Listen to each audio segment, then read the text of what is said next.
Good morning, all of you. I am Jyoti KB, Assistant Professor, Government First Grade College, Gubbi. Today, I am going to give an introduction to the poem Ode to the Nightingale of John Keats. Uh, any literary piece for that matter, or any work of art, will definitely have its relation to the social formation of its times.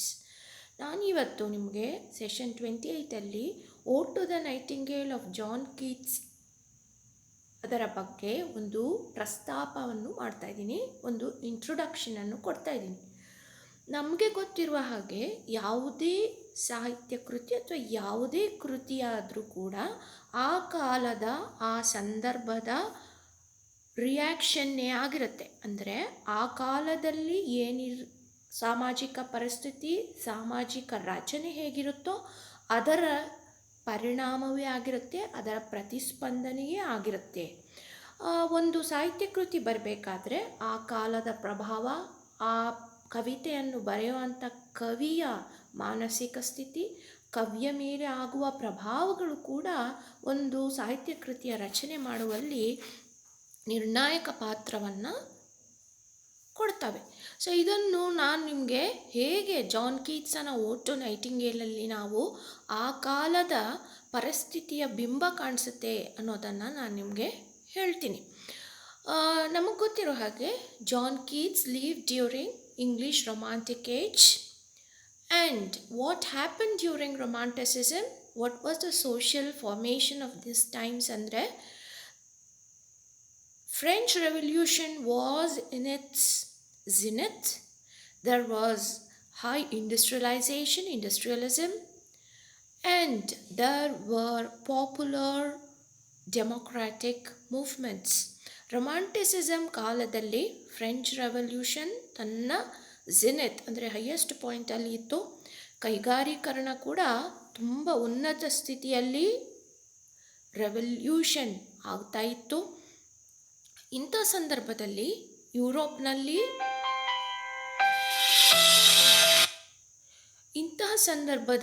ಯುರೋಪಿನಲ್ಲಿ ನಮಗೆ ಗೊತ್ತಿರೋ ಹಾಗೆ ಫ್ರಾನ್ಸಿನ Louis 14th ಆಳ್ವಿಕೆಯನ್ನು ನಡೆಸ್ತಾ ಇದ್ದ.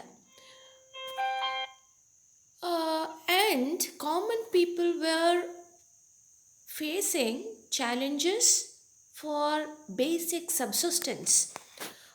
ಜೀವನ ನಡೆಸಲಿಕ್ಕೆ ಕೂಡ ಊಟಕ್ಕೆ ಕಷ್ಟಪಡುವಂಥ ಪರಿಸ್ಥಿತಿ ಸಾಮಾನ್ಯ ಜನರದ್ದಾಗಿತ್ತು. And all laws favoured the clergy, the upper class rich people. There was unequal distribution of resources, no freedom of speech or expression for common people. Society was segmented into nobles, clergy on the one side and working classes on the other side. So this was the social formation of its times. Naturally, people started thinking against these oppressive regimes. So ಇಂತಹ ಸಾಮಾಜಿಕ ರಚನೆ, ಶ್ರೀಮಂತರ ಬಡವರ ನಡುವೆ ತುಂಬ ಅಂತರವಿರುವಂತಹ ಕಾಲದಲ್ಲಿ ಜನರು ಒಂದು ರೆವಲ್ಯೂಷನ್, ಒಂದು ಬದಲಾವಣೆಗೋಸ್ಕರ ಹೋರಾಟಕ್ಕೆ ಸಿದ್ಧವಾದರು. ಅದನ್ನೇ ನಾವು ಫ್ರೆಂಚ್ ರೆವಲ್ಯೂಷನ್ ಅಂತ ಹೇಳ್ತೀವಿ. ಸೊ ಅವರು ಪ್ರಿನ್ಸ್ ಡಿ ಲಾ ಬೆಟಿಲಿ ಅಂತ ಕರೀತಾರೆ. ಅದು ಲೂಯಿಸ್ 14 ತನ್ನ ಅರಮನೆಯನ್ನು ಸಾಮಾನ್ಯ ಜನರೇ ಹೋಗಿ ಹೊಡೆದು ಹಾಕಿ ಅದನ್ನು ಡಿಮಾಲಿಷ್ ಮಾಡ್ತಾರೆ, ಅದನ್ನು ಬೀಳಿಸಲಾಗುತ್ತೆ. So this resulted in the development of democratic ideals and governance for common ಪೀಪಲ್ಗೋಸ್ಕರ ಬದಲಾವಣೆಗೆ ಇದು ಒಂದು ದಾರಿ ಆಗುತ್ತೆ.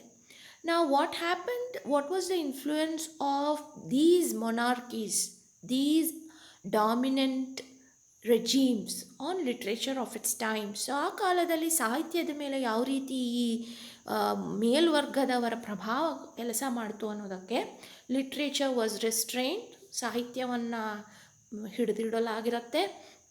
Only themes, forms and ideas beneficial to the upper classes, nobles and clergy were published, were encouraged. Literature produced by common men were neglected and degraded. And common people also did not have time to write and express themselves. So this was the condition. What and as I said earlier, any literary work is either a consent or a reaction to the existing social structure. And Romanticism came up or took its shape as a reaction against the existing social formation. And there were a few writers who revolted against this kind of literature. They set new standards for literature. They shunned earlier intellect, reason, classical models, themes of literature, and started simple poetic diction and themes of freedom and liberty. So, the entire thing changed: diction, style, form, ideas, themes, everything got changed, and they called themselves as romantics. And these great romantics include Wordsworth, Coleridge, Shelley, Keats, and Byron. Five great romantics. And they managed to express their inner feelings in a very profound and articulate manner. And Wordsworth's reaction to the existing social structure was not just an ideal but is the result of his practical experience in France. Once Wordsworth visited France and he saw a poor girl who was starving because the way France was being run. So, this experience sank deep into Wordsworth's heart, and this resulted in a revolutionary school of literary movement called Romanticism. And Coleridge also added to Wordsworth's ideals, and he writes in his poem Destruction of Bastille, "Go tyranny, beneath some barbarous sky thy terror lost and ruined power deplore." And then, after the aging of Coleridge and Wordsworth, the young romantics came on the scene. Though the French Revolution was not a existing revolutionary struggle, but the effect, the impact, the influence of French Revolution was also intense on the second generation of romantic poets, Keats, Byron, and Shelley.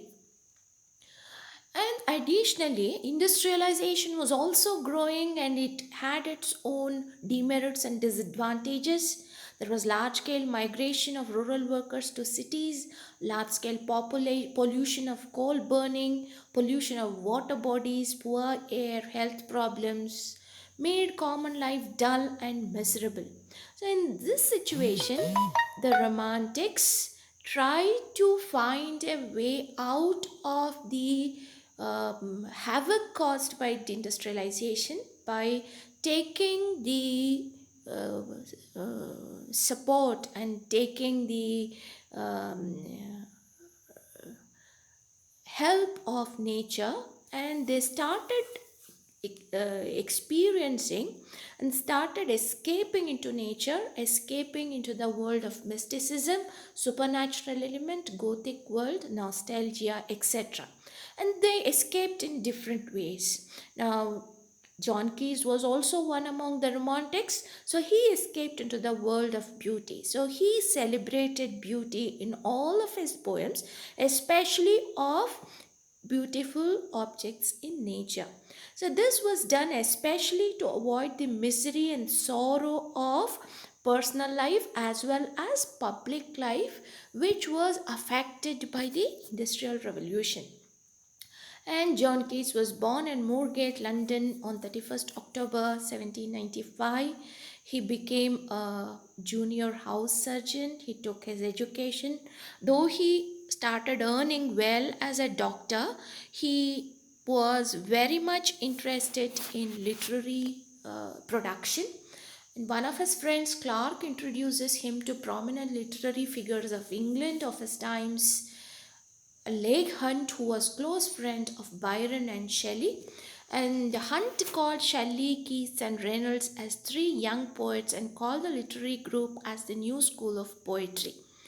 And all of them were called second generation of British Romantic poets. And there was a kind of an acquaintance between Keats and Shelley for a long time. And Shelley wrote a beautiful elegy, Adonius, upon Keats' death at an early age of 25. Now, this is about John Keats and the social structure which existed around him, which led to the birth of beautiful poems on nature, and one among those beautiful poems is Ode to Nightingale.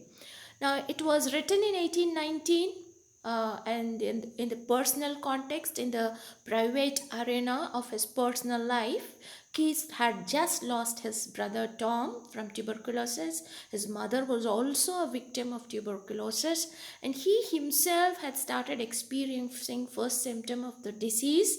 Now, in such a pathetic situation, he bursts into happiness when he listens to the song of Nightingale one day, and this elation of emotions, this eruption of emotions resulted in the poem Ode to the Nightingale, which we will look in detail with the next session 29. Thank you. This is just all for now. We will continue the summary of the poem Ode to the Nightingale in the next session. Thank you.